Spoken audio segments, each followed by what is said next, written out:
When you look at a face, you can usually tell right away if it's male or female. That's pretty obvious. But here's the real question. What happens when you're drawing two male characters or two female characters? How do you make them actually feel and look different? And not just the same face over and over? That's what we're going to find out. Welcome back to Robbie Ruff's Draws. Thanks for joining the Ruff's Classroom. If you're enjoying the content, like, subscribe, all that stuff. I appreciate it. So a lot of the time, we start with something like the Loomis head, and it's great. It gives you a solid structure, helps with proportions, and gets everything in the right place. But it's also kind of a generic shape. If you rely on it too much, everything starts to look the same. Same head, same proportions, same feel. Drawing a correct head isn't the same as drawing an interesting one, or one with character. So once you got that base, this is where you start pushing things.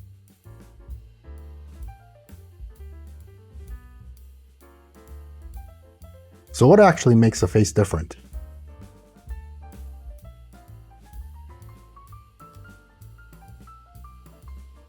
Or what can we do to avoid what some people call same face syndrome? Serious condition, but there is a cure. And it really comes down to a few key things.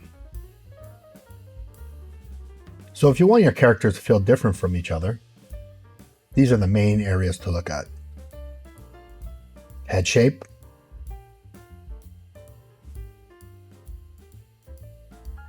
proportions, features like the eyes and nose, and the smaller details like eyebrows, facial hair, that kind of thing. And this applies to everything, not just male and female characters. If you keep these in mind while you're drawing, you'll start to see a big difference. Let's start with the least noticeable and work our way up. We'll call these secondary features, or smaller details. Things like eyebrows, facial hair, little details like that.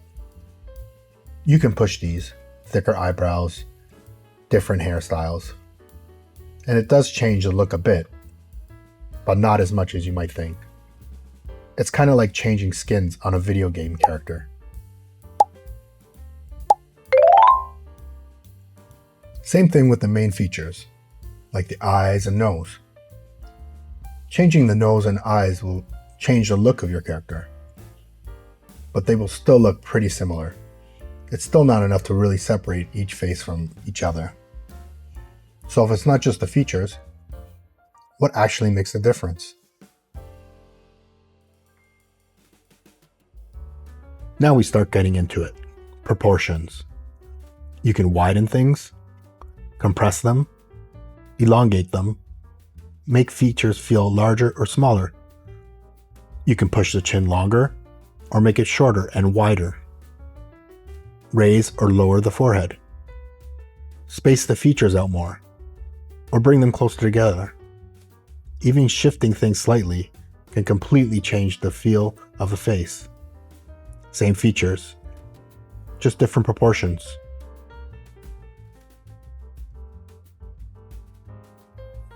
The last principle, and I think could be just as important as proportions, is head shape.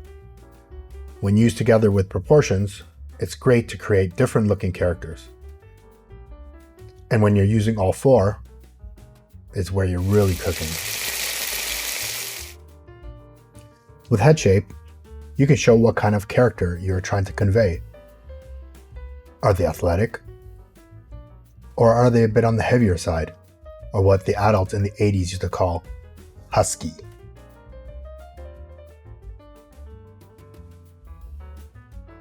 You can push the head to be more rectangular, more oval, triangular, wider or narrower. Even the silhouette alone can make a character feel completely different. You can push it as much as you want. Have fun with it. Experiment. But even small shifts in the overall shape completely change how the character reads. Try this for fun. Create a character.